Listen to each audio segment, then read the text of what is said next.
कल्पना चावला अंतरिक्ष में जाने वाली पहली भारतीय मूल की महिला। इन्होंने अपने जीवन में कुल 2 बार स्पेस मिशन की उड़ान भरी। पहली उड़ान तो सफल रही,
जनवरी 2003 को कोलंबिया स्पेस शटल ने फ्लोरिडा के केनेडी स्पेस सेंटर से अपनी 28वीं और आखिरी उड़ान भरी। अपने मिशन के दौरान पूरे 15 दिन 22 घंटे और 20 मिनट तक स्पेस में रहने के बाद 1 फरवरी 2003 को जब ये शटल धरती के वायुमंडल की तरफ बढ़ रहा था कि तभी अचानक स्पेस शटल में सवार एस्ट्रोनॉट्स को एक जोरदार झटका लगा और फिर उन्हें सांस लेने में दिक्कत होने लगी। वे कुछ समझ पाते इससे पहले ही हवा के दबाव के कारण उनकी सांसें रुक गयी। ऑक्सीजन की कमी के कारण सभी क्रू मेंबर्स बेहोश हो गए। बेहोश होते ही उनके शरीर का तापमान एकाएक बढ़ गया, जिससे शरीर में मौजूद खून उबलने लगा और शटल में ब्लास्ट होने के पहले ही उनकी दर्दनाक मौत हो गई। इसके बाद शटल पर कंट्रोल न होने और तेजी से वायुमंडलीय गैसों के अंदर आने के कारण कोलंबिया के इंटरनल स्ट्रक्चर पर बहुत ज्यादा दबाव पड़ने लगा, जिसके बाद धरती से लगभग 63 किलोमीटर दूरी पर स्पेस शटल से नारंगी रंग का गोला उभरा और फिर शटल सफेद धुएं की एक लकीर में बदल गया। इस घटना के कुछ सालों तक तो ये पुख्ता रूप से मालूम ही नहीं चल सका था कि आखिर ये हादसा कैसे हुआ। सारी दुनिया यही समझती रही कि कहीं न कहीं क्रू मेंबर्स से ही कोई गलती हुई, लेकिन जब नासा ने इस मामले में बारीकी से जांच की तो ऐसा सच निकलकर सामने आया जिसने सबको हैरान कर दिया। नासा के मुताबिक ये पूरा हादसा इंसुलेशन फोम के कारण हुआ है। अब आप सोच रहे होंगे कि ये इंसुलेशन फोम भला क्या बला है और इसके कारण इतना बड़ा हादसा कैसे हो सकता है। तो दोस्तों, इसे समझने के लिए हमें स्पेस शटल में इस्तेमाल होने वाली कुछ बेसिक चीजों को समझना होगा। दोस्तों, आपको पता ही है कि जिस स्पेस शटल में एस्ट्रोनॉट यात्रा करते हैं उसे अंतरिक्ष में पहुंचाने के लिए इस्तेमाल किया जाता है रॉकेट का, और इन रॉकेट को भी ग्रेविटी के अपोजिट तेजी से अंतरिक्ष की ओर ले जाने के लिए जरूरी होता है फ्यूल। तो दोस्तों, ये फ्यूल 2 तरह के होते हैं। पहला लिक्विड फ्यूल और दूसरा हार्ड फ्यूल। लिक्विड फ्यूल में ज्यादातर लिक्विड ऑक्सीजन और लिक्विड हाइड्रोजन का इस्तेमाल किया जाता है। ये दोनों ही ईंधन बहुत कम तापमान में तरल रूप में होते हैं, इसलिए इतने कम तापमान को मेंटेन करने के लिए इस पूरे फ्यूल टैंक को अंदर और बाहर दोनों तरफ से इंसुलेशन फोम से कवर किया जाता है ताकि बाहर की हीट इस फ्यूल के अंदर न आ सके। इसके अलावा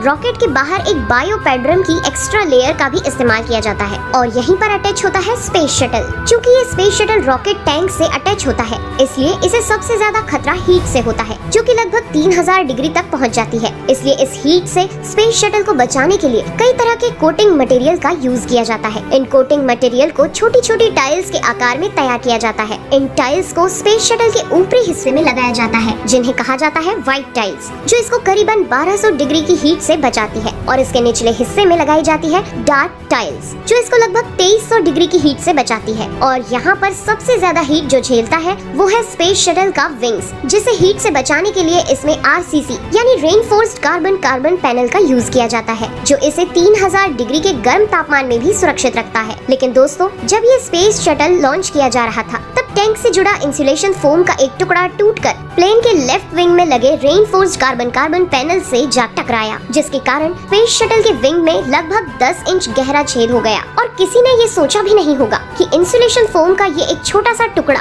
प्लेन के विंग को इतना ज्यादा नुकसान पहुंचा देगा कि जब ये स्पेस शटल धरती पर वापस आएगा, तब ये हवा के दबाव को झेल नहीं पाएगा, जिसके कारण सारी हीट इसके अंदर चली जाएगी और ये भयानक हादसे का शिकार हो जाएगा। नासा के मुताबिक दुर्घटना का असली कारण ये इंसुलेशन फोम ही था। इस बात को पुख्ता करने के लिए नासा की इन्वेस्टिगेशन टीम ने कोलंबिया स्पेस शटल के विंग्स का डुप्लीकेट बनाकर उसी तरीके का एक फोम का टुकड़ा विंग पर लगभग 804 किलोमीटर प्रति घंटे की रफ्तार से बार बार फेंक कर देखा, तो पाया कि कोलंबिया स्पेस शटल की दुर्घटना होने का असली कारण लॉन्चिंग के दौरान इंसुलेशन फोम के टकराने से हुआ नुकसान ही है। इस हादसे के 10 साल बाद जनवरी 17, 2013 को कोलंबिया के प्रोग्राम मैनेजर वेन हेल ने अपने एक ब्लॉग में खुलासा किया कि लॉन्चिंग के दौरान इस फोम के टूटने वाली घटना को नासा की MMT यानी मिशन मैनेजमेंट टीम ने देख लिया था और नासा इस बात को पक्के तौर पर समझ चुका था कि कोलंबिया स्पेस शटल के सभी क्रू मेंबर्स धरती पर सुरक्षित नहीं लौटेंगे। लेकिन फिर भी नासा ने ये बात अपने सभी क्रू मेंबर्स से छुपाई और उन्हें मरने के लिए छोड़ दिया।